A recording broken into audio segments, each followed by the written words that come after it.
Окей, барлықтарыңа сәлем, кезекті нұсқа талдауға қош келдіңдер. Осы талдау 290 лайк жинаған соң мен келесі талдауды шығаратын боламын. Так, бірінші сұрақ.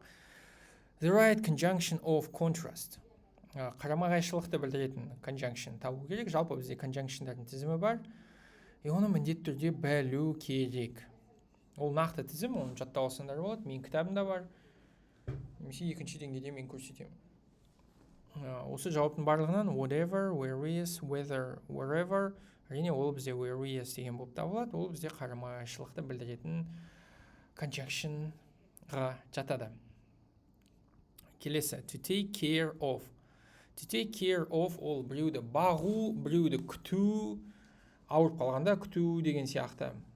Жаман жағдайда болғанда күту деген мағынада қолданылады. Look out, look after, look up, look for. Ол әрине бізде look after ол да бізде күту, қарау дегенді білдіреді. He advised, так, the similar meaning, синоним табуымыз керек. He advised her to go home. I would advise you to go home. If I were you, I would go home. If I were you, I'd rather go home. Go home immediately. Соңғысы бізде сәл бұйрық, соқта ол ақыл кеңес емес, ол жалпы кеңес берді оған. Мен кеңес берем, саған үйге баруға, ол айтты оған. Так, егер біз бірінші жауапқа қарасақ, ол мен кеңес беруші едім деп тұр. Кеңес беруші едім, және ол бізде айтып жатыр. Ол кеңес беріп жатқан жоқ, ол айтып жатыр. Соқтан бізде болмайды. Егер мен сен болғанда, мен үйге барар едім. Осы бізде кеңес. Мен сенің орнында болсам, мен үйге барушы едім. Осы кеңеске ұқсайды. Егер мен сенің орнында болғанда, мен үйге баруды таңдаушы едім. Мен барлық таңдау арасынан үйге баруды таңдаушы едім. Бұл бізде тура кеңес емес. Тура кеңес емес, бұл бізде қалауға жақынырақ. Would rather, would prefer, would like. Ол бізде олардың ережесі қандай? Сендерге сұрақ ойлаңдар осы. Would like, would prefer, would love. Осылардың ережесі қандай? Бұл бізде қалауды білдірген кезде. Қалау, ақыл кеңес айтқанда емес, қалауды айтқан кезде. Соқтан ц бізде олда болмайды. Келесі, appropriate option. If Arman is as clever as they say, he promoted by now. Егер Арман ақылды болса, олар айтатындай, оны жұмыста көтеруші еді қазір. Promote ол көтеру. Been етістігіш ол бірге болмайды бұлай. Should'тан кейін pack болу керек, бұл жауабы қате. Will have been немесе must have been. Бұл жақта, егер ол ақылды болғанда, оны 100% көтеруші еді. Егер ол өте ақылды болғанда, оны 100% көтеруші еді. 100% ол бізде осы must дегенге жатады. Жатады, біз білеміз, conditionда біз future perfect қолдана бермейміз. Осылайда, conditionда future perfect келе бермейді. Хотя бізде by now деген by now деп тұр. Айтпақшы by now деп тұр. Future perfect'ің сигнал сөзі ол by плюс келер шақ. By ол perfect'ің сигнал сөзі, білмесен мен сайын құттықтаймын. Ал future perfect болу үшін by келер уақыт болу керек. Мысалы by 2030, by tomorrow, by next year. Ол кезде future perfect болады. Соқтан бізде future perfect болмайды, себебі қазірге дейін ол негізі қай шақтың сигнал сөзі? Ойладыңдар. Қазірге дейін ол бізде present perfect'ің сигнал сөзі. Себебі present perfect ол бұрыннан қазірге дейін дегенді білдіреді. Қаншама нәрсе үйреніп алдық. Көрдіңдер ма?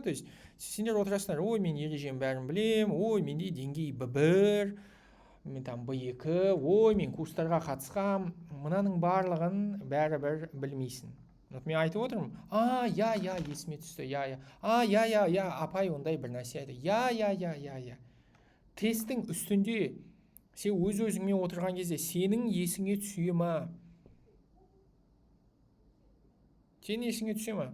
Осы себепті мен мысалы өзім жеке зачет алам, осын барлығын сұраймын. Келесі, осы ережелерді сұраймын.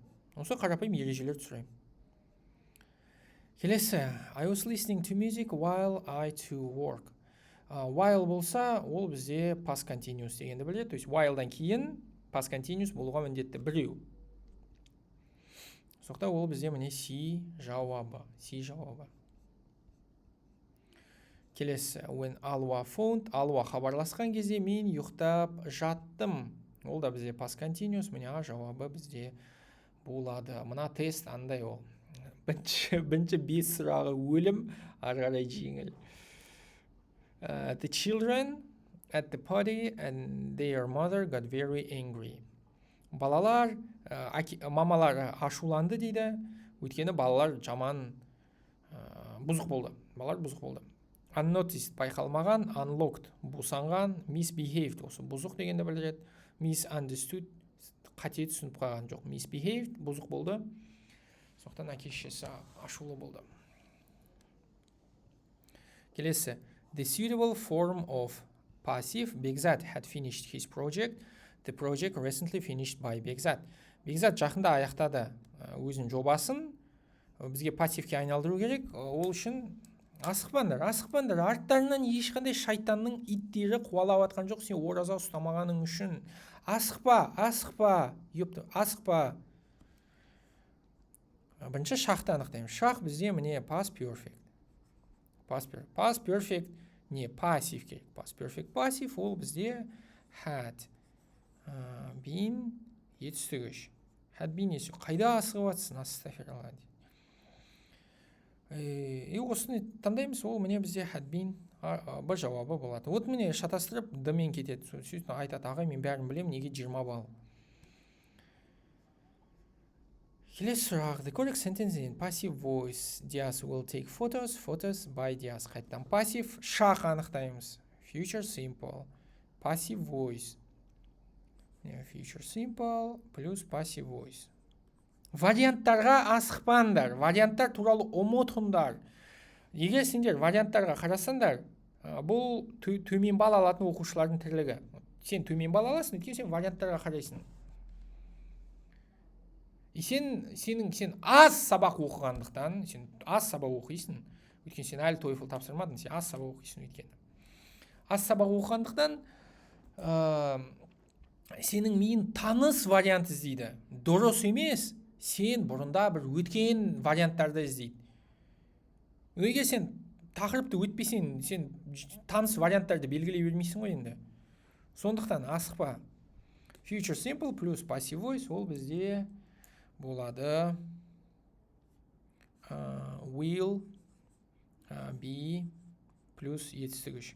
Біреу айту мүмкін, ой ағай бұл жеңіл сұрақ, тез істеп тастамаймыз ба? Жеңіл сұрақ тез істеп тастамаймыз ба? Бұл әдет, ол әдет бүкіл сұрақтарға қолданылады. Егер сенде әдет болса, жеңіл сұрақ тез істеп тастаймын, сен бүкіл сұраққа жеңіл сұрақ тез істеп тастаймын деп қарайсың. Соңында отырасың, менде 32 балл, мен курстарға бардым ғой, мен 6 ай курсқа бардым, 7 ай курсқа бардым, топасың сен, мен зачетына өтпедім. Егер сен мен жеке зачетына өтпесең, сен білмейсің, вообще ағылшын білмейсің. Соқтан мен оданша уақыт құртып, жеңіл сұрақтарды асықпай талдағаным жақсырақ. Ертең болмайтын бір сұрақтан шын ұмытуда қадалғанша. Мен лучше шын ұмытуда ұзағырақ отырайын. Әр сұрақты мұқият талдайын. Жеңіл, қиын, ой, мен білем дегеніне қарамастан. Бірақ мен түбінде үстіне осы асықпай істеу арқылы 5 балл, 7 балл қосып аламын. Сен асығу арқылы 5 балл, 7 балл жоғалтасың. Мен тақырыптың бәрін білем, дегенмен де ұпайтымен. Келесі, will be етістігіш, ол міне бізде д жауабы. Келесі, compound adjective. Compound, көрінер ме, мен варианттарға жүгіріп атқан жоқ. Мен берілгенін оқимын. Compound adjective, ол бізде дефисі бар, күрделі сын есім. Ода екі сөз болады. Сөз и сөз. Дефис болады. Compound adjective'де дефис міндетті түрде. A person that is known well. Атақты адам дейді. Popular емес. famous емес, known емес. Я міне дефис бар, міне бір ғана сөз бізде бар. Б. Болды. Мен сабақта айтамын, compound adjective ол дефисі бар. Кім саған оны айтты? Ешкім саған айтпады. Миллиондаған ақшаны құрттың, құрбосқа әке-шешеңнің ақшасын құрттың. Жарнамаға алданып. Келесі кеттік. It was a long essay. I was confused. Бұл болды. Сондай ұзақ эссе. Сол себепті мен шатасқан болдым. Neither nor ол келмейді, себебі neither nor ол бірдей заттар туралы айтқанда қолданылады. Бізде мына жерде міне зат есім и сын есім. Бұл зат есім, сын есім бұл әртүрлі нәрселер. Neither nor ол тек сын есіммен келеді, немесе тек зат есіммен келеді, тек adverbпен бірге келеді, тек етістіктермен бірге келеді. Ол осындай. Бізде әртүрлі нәрселер соқта neither nor келмейді. That, such. Жоқ, such мына жерде болу керек. Заттан кейін артикль болмайды. Заттан кейін бастауыш етістік болу керек. Осылайда айтайық. So болмайды, себебі бізде зат есім бар. So плюс зат есім болмайды. Иді жауап дұрыс бізде such, that. Such плюс зат есім, that плюс сөйлем. Бұл ереже, осы себепті мен айтамын, элит топ сабақтарын дәптерге жазу керек и жаттау керек. Бұның барлығын мен айтып қойғам. То есть неден кейін не болады? Соудан кейін сын есім, соу зат есім тұрса ол қате, сачтан кейін зат есім болмаса сач болмайды. Заттан кейін сөйлем, бастауыш етістік, becauseдан кейін сөйлем, бастауыш етістік, because of плюс зат есім pronoun. Осының барлығын білу керек. Келесі noun, proof, breathe, bathe, advice. Олар ене бізде advice, ақыл кеңес, ол бізде зат есім болып табылады. Келесі, the correct future form. You look so exhausted, I help you. Так, келесі шақ, сен шаршаған көрініп тұрсың, мен саған көмектесемін. Келесі шақ бізге керек. Бұл бізде келесі шақ, ол бізде міне would болмайды, would past simple мен бірге жүреді. Тоже түсіндіру керек. Әр жауапты неге қате екенін өз-өзіне түсіндіру керексің. Would болмайды, өйткені would плюс past simple. Can't ол келмейді бұл жерде. Сен шаршағансың, мен саған көмектесемін негізі. Мен саған көмектесем болады. Сендерге сұрақ. Бұл future simple'дың қандай ережесіне сай сөйлем? Future simple'дың ережелері бар. Қай ережесіне сай сөйлем? Комментарийге жазыңдар. Білмесең, құттықтаймын. Молодец. Бір жыл бойы не істедім, бір құдай біледі. И бывший. The correct adjective. Ted was to win the Young Scientists Award. Ted болды. Thriller ол сын есім емес. Thrills сын есім емес. Ted болды, қалай айтайық, мәз дей салайық. Мәз. То есть оны Ted өзі мәз қылды ма, әлде Tedті сырттан біреу мәз қылды ма? Әрине оны сырттан біреу мәз қылды. Нақты айтқанда марапат. Марапат сырттан келіп Tedті мәз қылды. Ted өзі ешкімді мәз қылмады. Соқтан сырттан келіп біреу мәз етті, ол бізде етістігіш. То есть етістігіш ол бізде басқа біреу, ing ол өзі. То есть егер Ted өзі мені өзі сондай мәз қылатын адам болғанда, мен айтушы едім, Ted was thrilling. Ол мені мәз қылды. Ол Tedті сырттан келіп басқа біреу мәз қылса, ол thrilled. Міне бір жауап бізде болады. Айдана's house is about 2 times. Айдананың үйі шамамен 2 есе үлкенірек біздікінен. Егер бізде мынандай times деген келсе, бұл екінші деңгейде түсіндіремін бұны. Бізде мына as болуы керек. Соқтан осы бір жауап бізде дұрыс. Times келсе, ол as дегенді білдіреді. Бұл қарапайым ереже. Так, кеттік. Reported speech бізде. The correct form of the verb I'm writing an essay, said Olan. Olan said that he an essay. Бұл жерде тырнақшадан шығу керек. Бұл бізде present continuous. Ол тырнақшадан шықса, бізде past continuous болады. Past continuous ол бізде was writing. Мен әлі варианттарға қарамадым. Сұрақты шешіп алыңдар, сосын вариант қарайсыңдар. варианттардан ыңғайлысын іздесеңдер шатасасыңдар, себебі миларың ыңғайлы емес. Таныс сен өткен тақырыптардан вариант іздейді. Егер сен сұрақтағы тақырыпты өтпесең, сен демек 100% қате жауап таңдадың. Осы writing, міне Б жауабы бізде дұрыс. Вообще варианттарын алып тастаса жақсы болушы еді. Бірінші сұрақ шешем, сосын варианттарына қараймын. Келесі, вот осындай сұрақтарда варианттарға қарамаңдар. He asked when the manager had come back. When he asked. Бізде міне тырнақшаның сыртында past perfect. Тырнақшаға кіргенде шақ алға барады. Past perfect алға барғанда past simple. Демек, тырнақшаның ішінде бізде past simple болады. Тырнақшаның сыртында бізде past perfect болады. Бәрі дұрыс. Не осылай болады?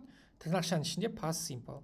Енді осыдан past simple істейміз. When past simple сұраулы сөйлем did. Бастауыш. Міне the manager. И сосын етістік, ол бізде come back.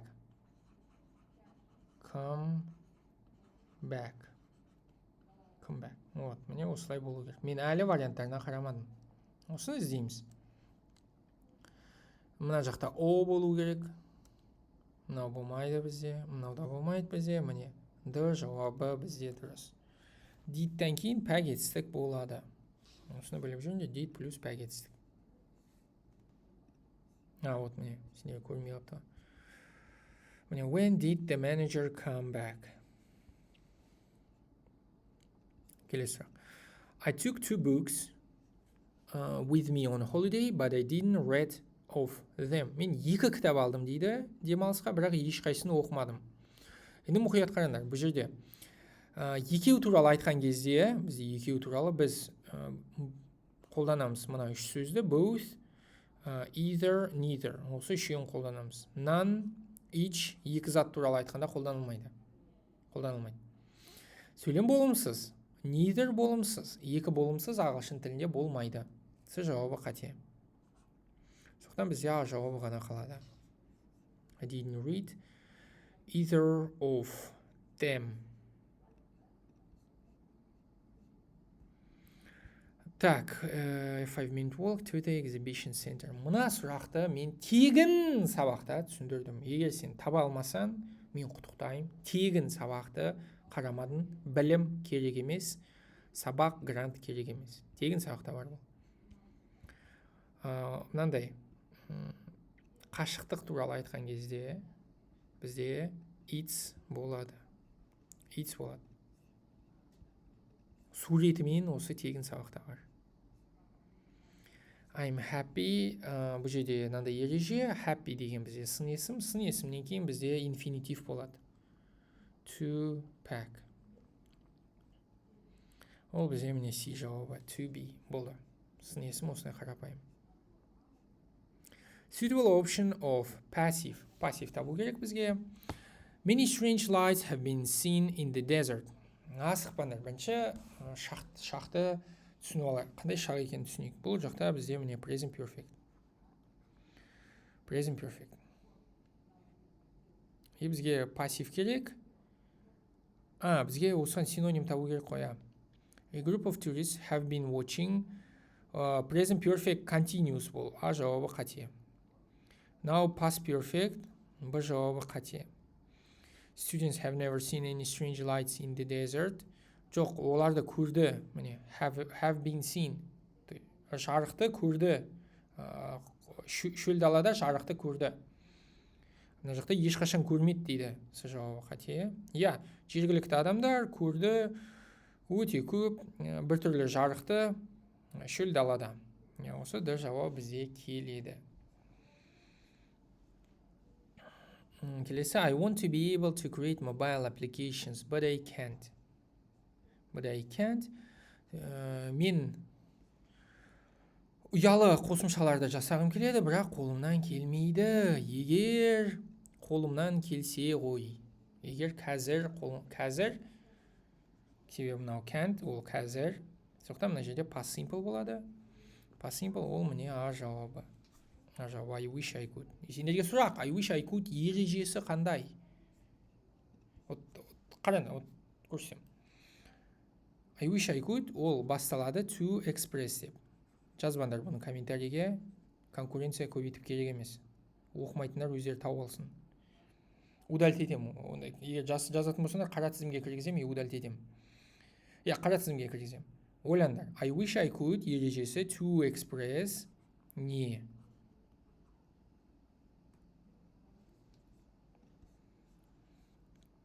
Келесі. A person who buys a lot of paintings and sculptures. Көптеген суреттер мен мүсіндерді сатып алатын адам, ол бізде collector, коллекция жинайтын адам. Complete the sentence with the correct preposition. Firefighters, forest fires by helicopters and planes. От сөндірушілері қарайды, жаннан өтіп кетеді, күтеді, жұмыс істейді. От сөндірушілер жұмыс істейді отпен, тікұшақ және ұшақтар арқылы.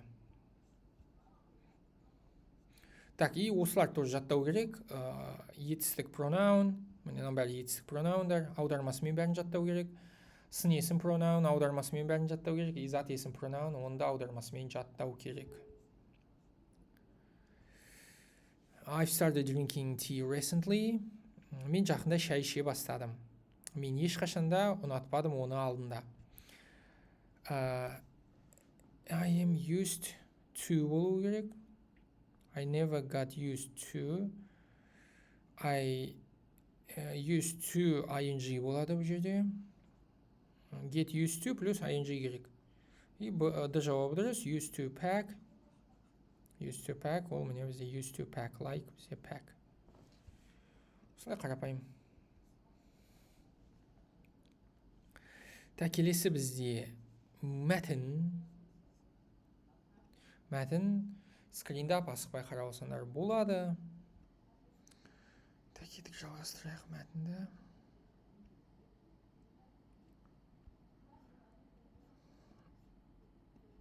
Так, acquiring foreign languages is crucial for understanding and шет тілдерін үйрену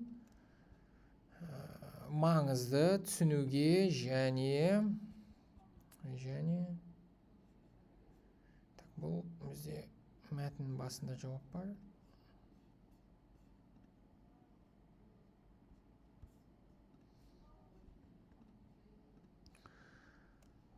Так, we need to learn foreign languages to understand each other and find a mutual language with foreigners.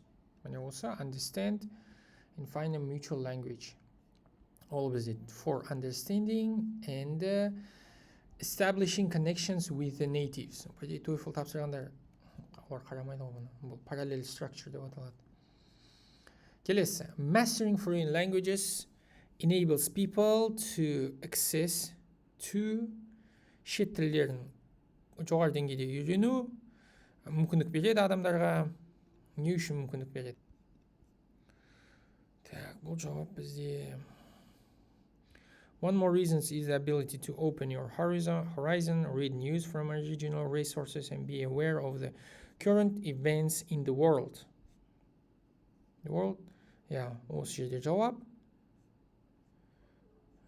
Сондықтан ол бізде original press, міне жаңалықтар оқу, әлемдік жағдайларды түсіну қазіргі таңда болып жатқан. Be aware, міне keep up with worldwide incidents. Ол бізде be aware of the current events in the world. Осы синонимдармен. Так, келесі. Having a grasp of basic phrases in another language is vital for. Кәдімгі базовый фразаларды білу басқа тілде өте маңызды дейді. Не үшін өте маңызды?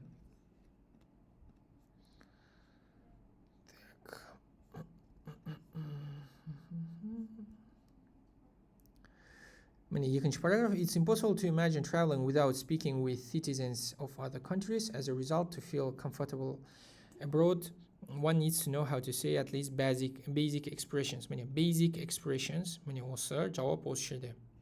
сондықтан ол шетелдіктермен сөйлесу, міне шетелдіктермен сөйлесу, өзіңді комфортно сезіну шетелде, осы болып табылады. Smooth communication and experience while traveling abroad. Осы шетелде жүргенде адамдармен күшті араласу. Келесі, foreign language instruction starts in school where students шет тілдерін үйрену мектепте басталады. Ол жерде студенттер, осы мәтініне табайық, мектеп дейді.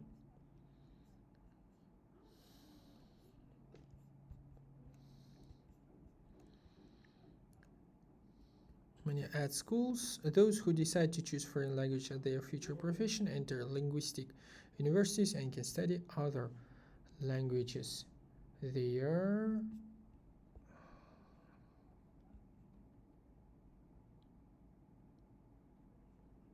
At school, teachers start explaining some basics to pupils. Step by step, starting from simple topics and words, students get accustomed to a foreign speech. This way, they start comprehending another language. Осылай олар тілді қадамдап үйреніп алады. When a foreign language instruction starts in school, where students are gradually introduced to the language essentials. Қадамдап шет тілін үйреніп алады дейді. Соңғы сұрақ. The author is trying to convey us автор бізге түсіндіргісі келеді.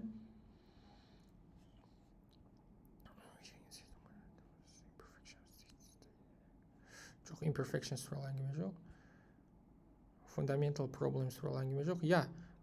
Маңыздылығын және мүмкіндіктерді тіл үйренген кезде.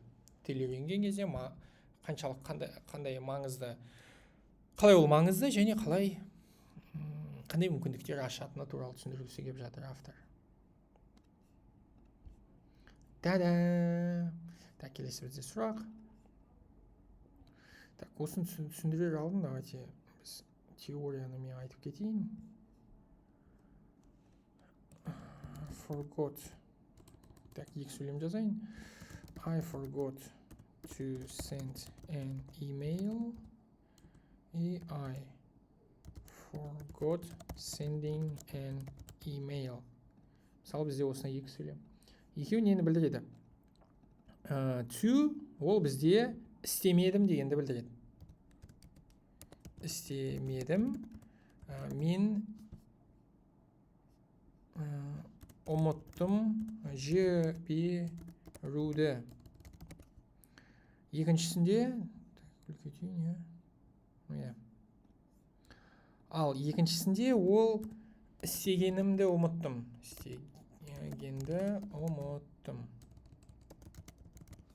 Ұмыттым, іс-әрекет болды.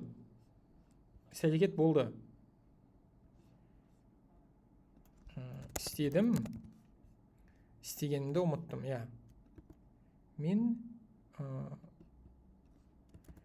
Мен жібергенімді ұмытып қалдым. Сендерге көрініп тұр, көрініп тұр. Міне осылай болады. И сондықтан мына мәтінге сұраққа келеді. The professor warned the students if they forgot their resources. Профессор қауіптендірді студенттерді, егер олар ұмытып кетсе, өз ресурстарын көрсетуге.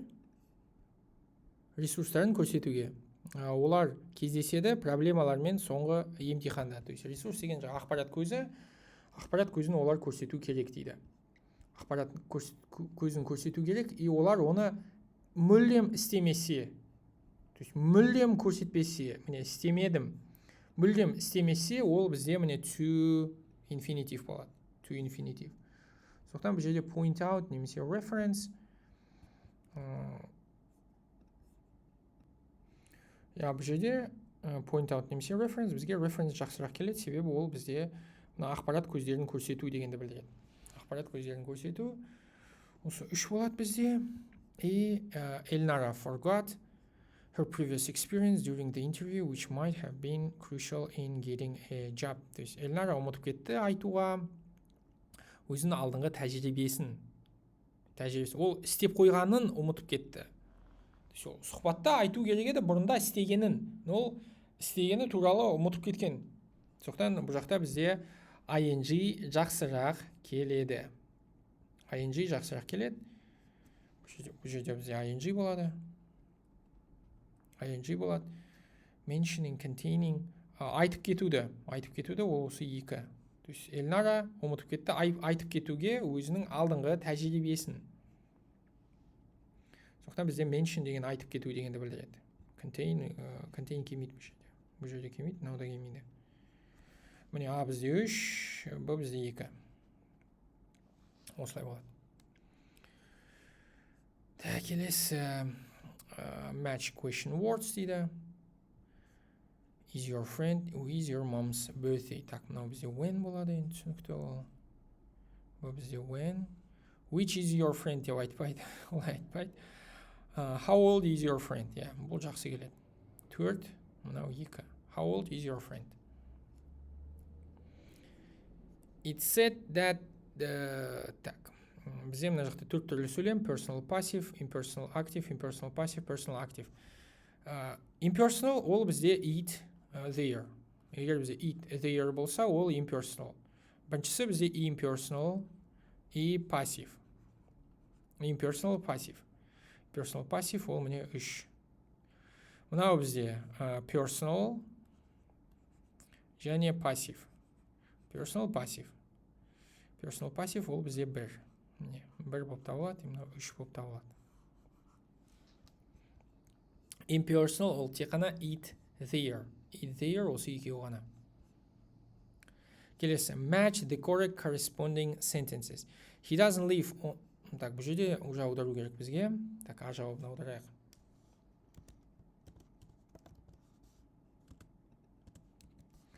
Ол тұрмайды осы көшеде енді 5 жыл өтті. Б. Ол көшті 5 жыл бұрын және әлі осында тұрады. Осылай бізде аударылады.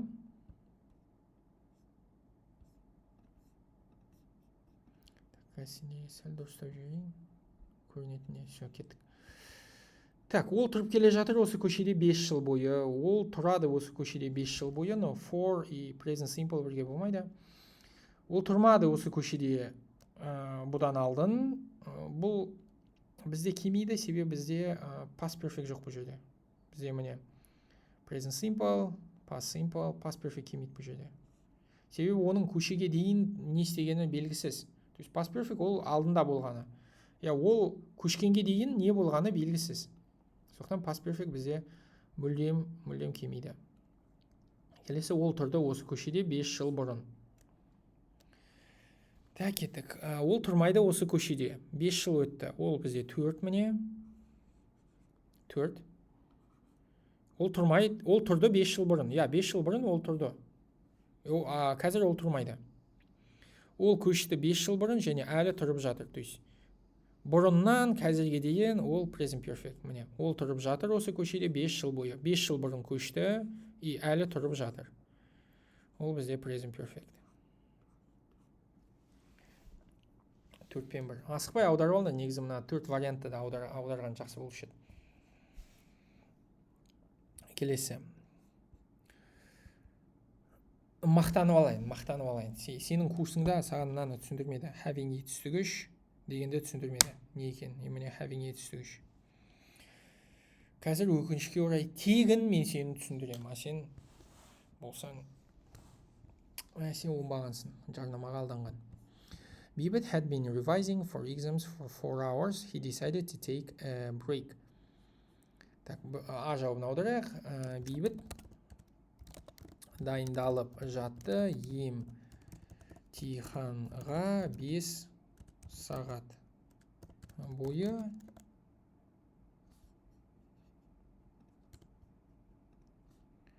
ол шешім қабылдады демалуға. Так, а сөйлеммен бірінші бітіріп алайық. Сәл андай әйтпесе шатасып кетесіңдер қазір. Все. Так, кеттік, осыған іздейік. Сондықтан ол бірінші бізде шешім қабылдады, міне. Бірінші бізде шешім қабылдады, содан кейін бірінші ол бізде 5 сағат дайындалып жатты. Содан кейін ол шешім қабылдады демалуға. Бұл да өте маңызды. Having been a good public speaker, Бейбіт hasn't any difficulties. Being a good public speaker, Бейбіт has no problems. Revising for exams, Бейбіт decided to take a break. Вот қараңдар, осы сөйлем дұрыс сияқты болуы мүмкін. Бірақ біз мынау participle и perfect participle 1 и perfect participle 1-дің айырмашылығын білу керекпіз. Participle 1 ол қазір болып жатқан нәрсе. То есть ing ол қазір болып жатқан нәрсе. Еще participle 1-дің екі түрі бар. Ол бөлек. Мынау істеу participle 1. Ал having етістігіш ол perfect participle 1. Perfect participle 1 ол бұрында болған нәрсе. То есть perfect participle 1 ол бізде past perfect. Ол past perfect. Revising ing ол бізде present simple. Present simpleге жақынырақ. Бізде мінде көріп тұрсыңдар, міне past perfect бар. То есть мен жаңа көрсеттім, бірінші іс-әрекет, екінші іс-әрекет. Мен көрсеткем жаңа. Көрінер ме? То есть бірінші дайындалды, сосын демалды. Ал үшінші жауап ол дайындалып жатқанда ол шешім қабылдады. Жоқ, ол дайындалып жатты, тоқтады, шешім қабылдады. Бұл айырмашылығы космический бұл жерде. ing ол жұмыс істейді, continuous сияқты, past continuous. То есть екеуі қатарынан болды. Ол дайындалып жатты, и шешім қабылдады. Жоқ, екеуі қатарынан болмады, екеуі бірінен кейін бірі болды. Бірінен кейін бірі. Осы себепті ал having етістігіш ол бірінен кейін бірі сияқты жұмыс істейді. И өздерін түсінгенде мына 4 деген дұрыс. 4 деген бізде дұрыс, мына 4. Екінші сөйлем, Бейбіт өте жақсы public speaker, ода ешқандай қиындықтар болмады талқылаумен. Бұл бізде уже осы шақ көріп тұрсыңдар, міне present simple, present perfect. Үшінші жауап полный қате, себебі public speaking туралы айтып жатқан жоқ.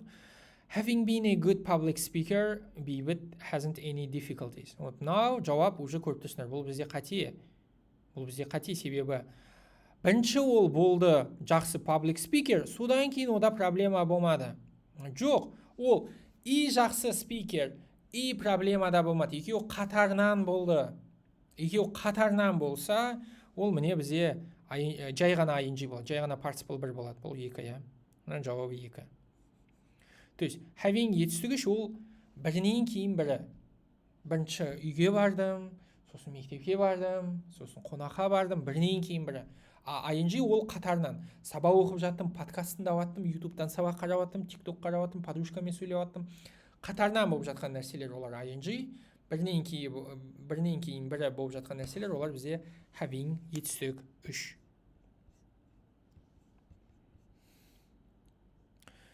Все. Келесі кеттік. The correct reported question дейді. Так, давайте әрқайсысын істейік бөлек-бөлек.